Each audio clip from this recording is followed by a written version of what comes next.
So you have not because you're not listening. Okay, we all know that is not what the Bible says, but I'm going to tell you a quick little story. This one starts in the bathtub, although there isn't any poop in this one. That's a reference to a past story, but bear with me, I'm going somewhere. Side note, it may be weird that I seem to only have good thoughts in the bathroom or the shower or when the kids are in the bathtub. Actually, maybe that is proving this point even further. So during our normal two bath, as Reese calls it, for what it's worth, that is just a single bath, but it is with both daughters in the bath. So 2 daughters, 1 bath. Anyway, they're getting 1 bath. Reese calls it 2 baths. So moving on. The girls were playing nicely for the most part.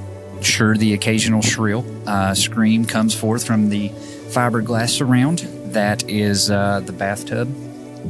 It's important to note here that they are deaf when they are taking a bath because they're not wearing their cochlea implants. We'll talk more about that in another story. But for the most part, all is calm this night. I really do keep proving my point on this story here, though. As I type this, I have another tab open, which is a YouTube video that I'm about a fifth of the way done. I just paused it. It's just sitting there because I got distracted and wanted to write this. So, am I the only one who has problems with distractions? So, continuing this story, Reese yells, or she says, "Daddy," in a questioning tone. I looked up at her eyes. She says, "Can you fill in the blank?" Honestly, I do not remember what she said or what she asked, but that's also not the point of this particular story. I'm also not picking on my daughter here either because I believe we all do this, but here's my point. Reese asked me a question. We were both looking at each other. All of our attention power was focused on the other. Then immediately after she asked the question, she looked down back at the bath toy she was playing with. I did not have an opportunity to respond or confirm or deny. And remember, she's deaf during the bath. So the only way that we can communicate is visually. So once we broke visual, no communication can take place. This sort of hit me like a ton of bricks. It got to thinking, how often do I ask something of someone and never allow for a response? Sometimes I get that 1 ear, 2 mouth ratio out of order. Hopefully I'm not the only one. More importantly, how often do I ask God for something, never pause, never get quiet, never remove distractions to hear a response? Now, sure, Reese may have just had the utmost confidence in her father that whatever it was she asked for was going to be met or whatever. God can definitely do that. In fact, I'm pretty sure he could probably paint a picture in the sky that only you could see the answer to.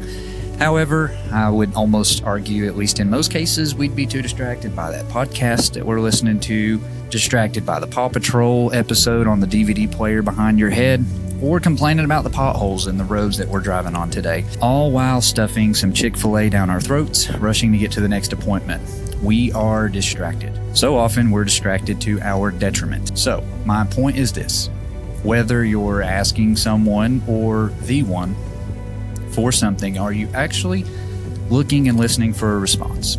Or are you too distracted and not paying attention, possibly missing the very answer that you're seeking? Oh, and don't feel bad if this is you, because I fail at this too. Quite often, actually.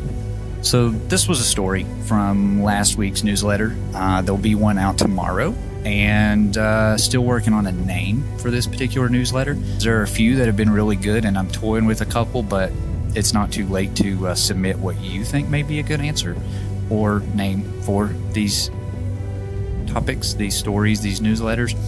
Anyway, hopefully they are some sort of encouragement to you in your life. And if you would like to subscribe to the newsletter, get these personally sent to you every Monday morning when I send them, there'll be a link below in the comments for you to sign up and get these a week ahead of time.